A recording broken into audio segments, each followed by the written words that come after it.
Watch out for another edition of Christmas Around the World.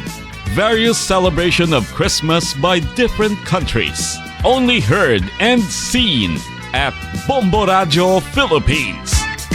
Napakaganda, makikita mo sa labas, maraming event, maraming lightning, lahat kasi lalo na ngayon winter. Nung nakaraang linggo, nag-snow.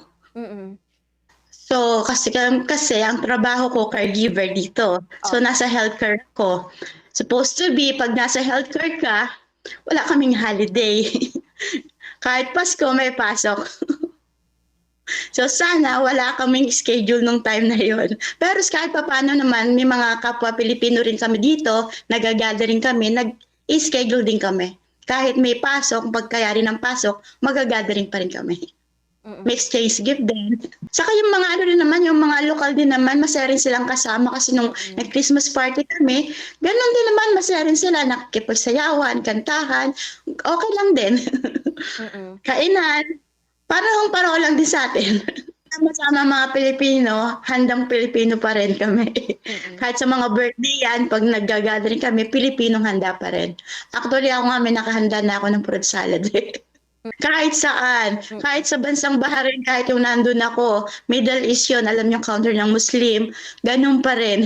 Ganun pa rin pag nagsama-sama ang mga Pilipino may Christmas.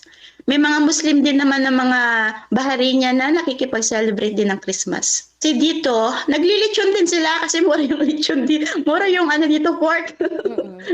Naglilitsyon din sila as in buong litsyon talaga. Sa harap nila maglilitsyon sila tapos nagiinuman, ganon. Din naman kasi yung nakaraan din kasi yung nakita ko yung sa company ko, sa dating boss ko, lechon din, naglechon lang din sila sa harap tapos inuman, tapos yung mga food nila, may kakaiba ng konti yung food nila sa food natin. Hindi sila sa matatamis dito, sa mga chocolate, sa cookies, bumabaha dito ng sweet. Kahit na may sakit ka ng diabetes, okay lang, nasa healthcare ako pero okay lang kasi kasiyahan nila yun eh. Uso nga yung yung meron din kaming monita-monita dito sa trabaho ko. Meron din kami monito-monita kung tawagin natin. Tapos may exchange gift din.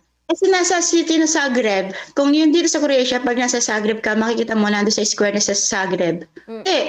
Pumupunta naman, pumapasyal naman. Kasi nagsimula na sila na nung nakarang last week pa. May event din kasi yun Meron din yung mga parang tiyangge-tiyangge, gano'n. Meron magagathering kami ng pag after ng work kasi naka-duty, 24, naka-duty, 12 hours. So pagkayari ng duty, takbo, pupunta sa gathering ng mga Pilipino. Pupunta ako sa mga friends kong Pilipino. Magsalo-salo kami. Hanggang sa 25 na yun. 25 naman, wala kaming pasok. Yes. Watch out for another edition of Christmas Around the World. Various celebration of Christmas by different countries. Only heard and seen at Bombo Radio Philippines.